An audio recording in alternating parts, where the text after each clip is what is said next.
Hey guys, what's up? It's Mr. HD Gamer 101 here, back with another video for you guys. And today we are doing something quite a bit different. We are actually unboxing and building a gaming office chair. So basically, my chair broke, so I need a new chair. And I got this chair, and yeah, let's check it out together. Why don't we?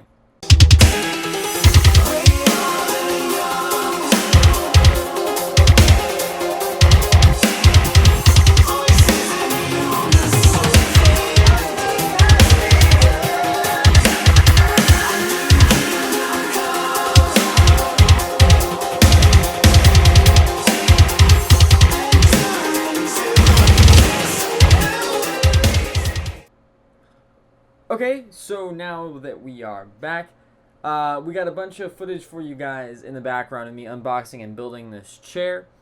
So let's get right into it.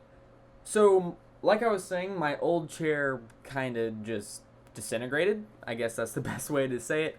The chair formed a crack in the main structural support for the back, so I couldn't lean back in it anymore, otherwise it would snap off, and I needed a new chair pronto. So I ordered up the Best Choice Products Executive Racing Office Chair. This is not a sponsored video by them.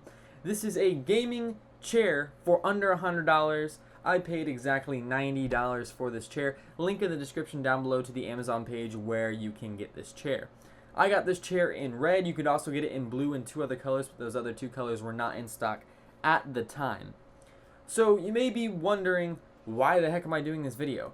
Well, gaming chairs and the thing you sit in is so important. I think a lot of people overlook that aspect of a gaming setup. Not only do you need a good computer or a good monitor and if you're a console gamer, a good console, you need something really comfortable to sit in for hours and hours on end. That was another problem with my old chair. I couldn't sit in it for any more than 5 hours, otherwise it would get really hard to actually keep sitting in it.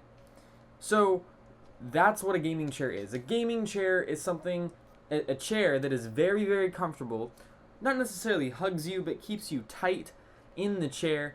And it's something you can sit in for hours and hours and hours and hours and never get uncomfortable. So moving on to the unboxing experience, as you guys can tell in the background right now. Unboxing experience isn't amazing, but exactly what do you expect of an unboxing like this? It's a chair that is packaged in a bunch of pieces and parts, and you gotta build it yourself. And that's basically where we're gonna go now. The unboxing experience was not the worst unboxing I've ever had by any means, but it wasn't exactly great either. So let's get right into some problems. As you can tell, or will tell very soon here, the instructions off to the right hand side, you can see them. There are a total of 6 steps. Now, I had a really difficult problem actually building this chair. I have built many things. I love building things, and I've assembled many chairs. And I've never had as much problem putting together a chair as I have this time. So, if you do decide to get this chair, please switch steps 2 and 3. So 3 would be 2 and 2 would be 3, because you might be able to see it in the footage coming up. It'll be in fast motion, so you won't be able to see totally what happens. But basically, they have holes cut out for something that doesn't exist, and you have to swap those two steps if you want the chair to actually be assembled correctly and to actually work. So now, that's all the issues that there were with the instructions. The screws were the correct lengths and everything. So let's get right into the building issues I had with this chair. Now, normally a chair takes 10 minutes to assemble. I'd say 10 to 15 minutes to assemble, if that. This chair took me an hour and a half to assemble. Yeah, I've never had this much problem putting together just about anything. And I don't know what exactly it was. Well, actually, no, I do know exactly what it was that made this so difficult for me to put together. And that is the screws you have to put in the screws perfectly straight. If they are not perfectly 180 degrees to the socket where they are supposed to fit, they will not go in. They will not. Okay? And also, another issue was that the seat and the back rest actually meet really weirdly. So if you want to screw in the two pieces together, you have to push really, really, really hard on the place where you actually sit, the seat itself, against the back to get the screw holes to line up with the metal, with the 4 screw holes in it. Now, I will say the structure and the actual building material of this chair is very good. It does have a faux leather to it, but it's actually really nice, as well as this mesh material that's really soft and really comfortable to lean back on. And when I was, pushing on stuff and scraping up against stuff, there were no marks that were made on this chair, or at least none that survived. So that's about it for the building issues. Well, no, actually, no, it's not it for the building issues. I spent way too much time, like I've already said, on putting this chair together. It was very difficult. A lot of the screws did not want to go in place. Other than that, though, it wasn't too bad. So let's move on to getting something like this compared to a chair such as a DX Racer. If you don't know what a DX Racer chair is, it is basically the top of the top, the king of gaming chairs. They cost anywhere from $400 to thousands of dollars, depending on the chair, the color, the stitching, all of this stuff. They come with these pillows and lumbar support. Oh, I forgot to mention, this does have a sort of lumbar support to it. It's actually absolutely amazing. So comparing this chair to a DX Racer, I can't do full forced, I guess. I have never sat in a DX Racer chair myself, and the quality would probably be noticeable. But from my old chair to this, I can say that this is such an improvement. Such an improvement for paying another about $40 for this chair instead of a normal crappy office chair. Spend this $40 extra to get this thing, you'll be so happy. And compared to a DX Racer, I have seen many DX Racers. This takes the shape and form and the looks of a DX Racer and puts it into an actual affordable price. It's amazing. I love this thing. And the comfort levels are actually really, really, really good. Now, I am a tall teenager. I am 5'11", and I will grow probably to be about 6'2".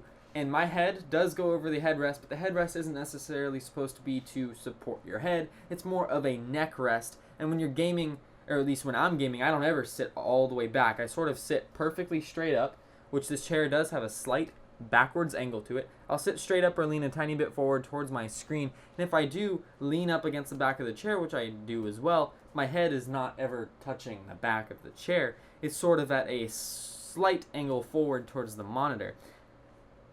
The seat on this chair is actually super comfortable. I have been sitting in it just about non-stop for about 6 hours now. I have had no problems. I've been smashing on some BF4. Hopefully there will be some videos coming out on that soon.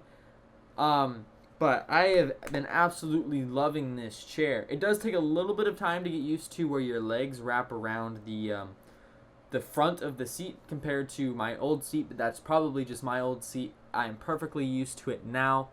I don't develop any sweat sitting in this chair, so that was also another problem with my old chair, is that I would sort of sweat in it sometimes, and it would get to a point where it was uncomfortable. But this one, no problems like that. The faux leather is actually really nice. It's really soft. There's some great inside padding to this, as well as that mesh that I was talking about earlier that is actually really well made.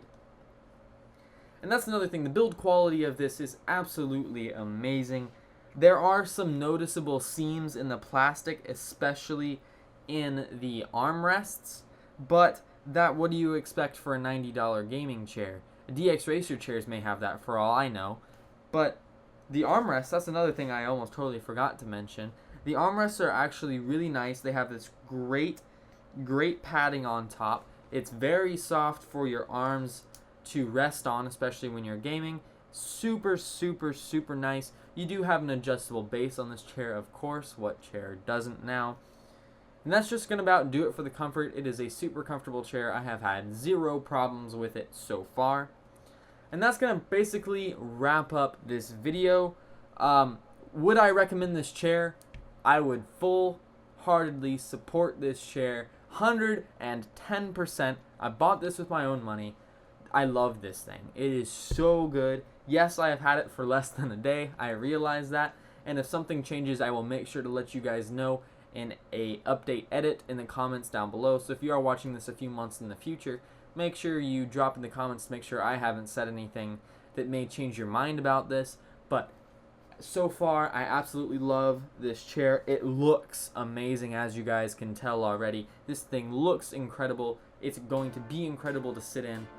And it'd be awesome if somebody did a DX Racer compared to this chair, because I'd love to see that since I've never sat in a DX Racer. But this chair is absolutely amazing. Love it. I would totally recommend, if you have some crappy little office desk chair, go out and just drop the money on this. It's only $90. $90, that is not bad at all. Especially in the community of chairs and gaming chairs, this is the one to get. Unless you feel like you got $600 to $1,000 burning a hole in your pocket, sure, go pick up a DX Racer. I bet it'll be better than this. But this price to quality is amazing. I don't think it will get much better than this. So that's gonna just about do it for this video. Like I've already said, I totally recommend this chair. Link is in the description down below to go pick this thing up. I highly recommend that you do. So I really hope you guys enjoyed the video. Don't forget to leave a like if you liked it, dislike if you disliked it, and hate everything about life. Don't forget to subscribe so you don't miss any more awesome gaming and tech videos coming in the near future. And yeah, don't forget to go check out my Patreon in the description down below as well. If you contribute, it helps me out a lot. Haven't had anybody yet. I would love to see a first coming out of this video. And if you do, make sure you tell me in the comments down below and suggest future videos in the comments down below. So guys, it's been Mr. HD Gamer 101 here. I'll see you guys in the next one. Peace out.